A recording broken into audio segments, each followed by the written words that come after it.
Combien coûte l'Alfa Romeo Stelvio que j'essaie cette semaine, un modèle 2020, mais qui vient tout juste d'arriver sur le marché parce qu'Alfa Romeo a tardé à dévoiler sa gamme de modèles 2020. Évidemment, le constructeur, sous le giron de FCA, a décidé de revoir sa stratégie de mise en marché parce que les ventes des dernières années ont sérieusement fléchi. Pour vous donner une idée, on a vendu au Canada, il y a 2 ans, 845 Alfa Romeo Stelvio et l'année passée, c'était à peine 450 unités, donc des baisses de presque 50 %. Et c'est dû à une seule raison, FCA n'a rien fait pour vendre, commercialiser et promouvoir ces modèles-là. Les programmes de location étaient épouvantables, mais là, on a décidé de travailler là-dessus, de réussir à rehausser un petit peu les valeurs résiduelles, à offrir des taux d'intérêt au financement comme à la location qui sont plus raisonnables parce qu'on était à du 5, 6 ou 7 % à peu près tout le temps, ce qui n'avait aucun bon sens. Mais le Stelvio, c'est vraiment un produit qui mérite d'être découvert par une population plus grande parce que, évidemment, c'est un véhicule en ce moment qui se trouve dans une catégorie très populaire. Audi Q5, Acura RDX, BMW X3, Mercedes GLC. Alors, on cible carrément la clientèle de ces produits-là avec le Stelvio, qui est aujourd'hui le véhicule le plus populaire de la marque, il faut quand même le mentionner.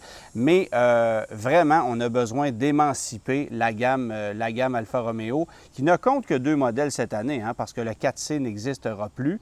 Et on a donc que la berline Giulia et le Stelvio qui se décline en 7 déclinaisons. En fait, il y a 6 versions qui sont offertes avec le moteur 2 litres qu'on a ici et la version Quadrifoglio qui, elle, à 505 chevaux, est une bombe de performance conçue pour rivaliser avec les Porsche Macan Turbo et avec, bien sûr, le Mercedes AMG GLC 63. Donc, c'est extrêmement performant, mais ce n'est pas ce qu'on a ici. Alors, c'est la version Nero Edizione pour édition noire. J'espère que vous avez aimé mon accent italien qui est très, très, très réussi. Alors, ça, c'est un modèle dont le prix d'entrée est à 56 545 $, mais on va débuter chez la gamme Stelvio sous la barre des 50 000 $ pour monter au-delà des 100 000 $, évidemment, avec la version Quadrifoglio. Un véhicule qui est très intéressant à conduire et je pense que c'est un des points qu'il faut souligner, c'est que même si c'est un véhicule plus lourd, avec un centre de gravité évidemment plus élevé que celui de la Giulia, le fait qu'on soit connecté, si vous me permettez l'expression, à la route comme ça, avec un utilitaire, c'est vraiment exceptionnel. C'est un véhicule dont l'impression de légèreté est vraiment palpable. Moi, j'aime beaucoup conduire ça, direction précise. J'aime vraiment le sentiment qu'on retrouve à bord de ce produit-là. C'est complètement différent de tout ce que l'Allemagne nous a proposé jusqu'à maintenant. On a amélioré quelques trucs aussi pour 2020, donc la console centrale, le système d'infodivertissement qui accueille désormais Apple CarPlay, Android Auto, il était temps, c'est sûr, mais finalement, on l'a. C'est sûr que la finition au niveau de certains plastiques, au niveau de l'assemblage, on n'est pas nécessairement au niveau d'Audi. Par contre, la qualité des cuirs et l'originalité dans le design comme dans l'exécution fait en sorte qu'on excuse peut-être les quelques lacunes au niveau de la qualité d'assemblage qu'on va y retrouver. Mais c'est une machine qui est en tout point comparable avec Audi, qui propose une mécanique très performante, donc 280 chevaux de puissance issus d'un 4 cylindres de 2 litres turbo compressé. Et c'est un moteur qu'on utilise de plus en plus chez FCA parce qu'on le retrouve aujourd'hui aussi dans le Jeep Cherokee et le Jeep Wrangler. Un moteur qui ne fait pas un travail si extraordinaire que ça dans les Jeeps, mais qui, chez Alfa Romeo, semble différent et drôlement mieux adapté au produit. Alors, jumelé à une boîte automatique à 8 rapports qui fait du super bon boulot, et dans le cas évidemment du Stelvio, contrairement à la Giulia, rouage intégral de série. Sonorité intéressante, conduite intéressante. Moi, je trouve que ce qu'on propose comme ensemble avec ce produit-là, c'est vraiment génial. Et le look est intéressant. Bon, là, vous ne voyez rien parce que l'édition noire, évidemment, est noire. Et on a décidé, histoire d'en rajouter un peu, de mettre des roues noires, une calandre noire et des vitres teintées noires, ce qui fait qu'on ne voit pas grand-chose. Et moi, personnellement, je trouve ça particulièrement laid parce que, justement, on ne voit pas les lignes. On ne voit aucun détail de ce design-là qui est franchement intéressant. Fort heureusement, dans le cas de la version qu'on a ici, l'habitacle est en cuir rouge, donc ça permet de créer un contraste. une mince consolation.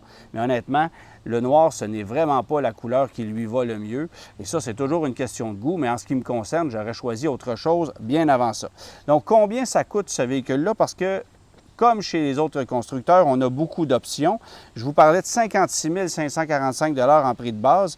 On ajoute à ça la couleur noire qui est une option de 700 $, l'ensemble éclair 22S à 4 000 $, où là, bien, on ajoute plusieurs éléments à connotation sportive, le pédalier d'aluminium, volant gainé de cuir exclusif, les longerons de toit qui sont noirs brillants, bref, bon, les étriers de frein qui sont personnalisés en rouge comme ce qu'on voit là. Ensuite, assistance à la conduite, 2 395 $. Le groupe édition noire qui permet d'avoir des accessoires foncés un peu partout sur le véhicule. Donc ça, c'est long à énumérer. Ensemble sécurité, commodité, 2 panneaux de toit ouvrant, donc le toit ouvrant double qu'on va avoir là-dessus, système audio Harman Kardon, siège chauffant à la deuxième rangée, il y en a des options, hein? Je vous l'avais quand même mentionné. Un truc intéressant, la surface du tableau de bord qui est entièrement recouverte de cuir. Ça, c'est un truc que vous allez payer probablement 6, 7, 8 000 $ sur une Ferrari, mais ici, on le vend à 1 300 $. Et honnêtement, ça, pour rehausser le niveau de finition à bord, c'est un truc que moi, personnellement, j'aime bien. Ajoutez à ça ensuite un pavé pour recharger votre téléphone par induction, 350 $. Les frais de transport, 1 895 $.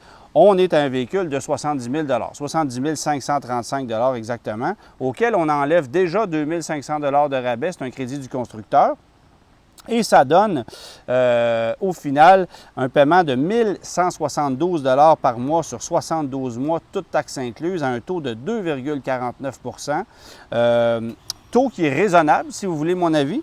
Mais si on s'en va en location, le taux baisse un petit peu à 1,99. Par contre, la valeur résiduelle, on a l'impression que c'est encore assez élevé parce que le paiement de location est à 1 073 $ par mois, 4 ans, 20 000 km par année de toutes taxes incluses, ce qui veut dire en quelque sorte que vous allez payer 100 $ de moins par mois en location sur 4 ans que si vous financez le véhicule sur une période de 72 mois.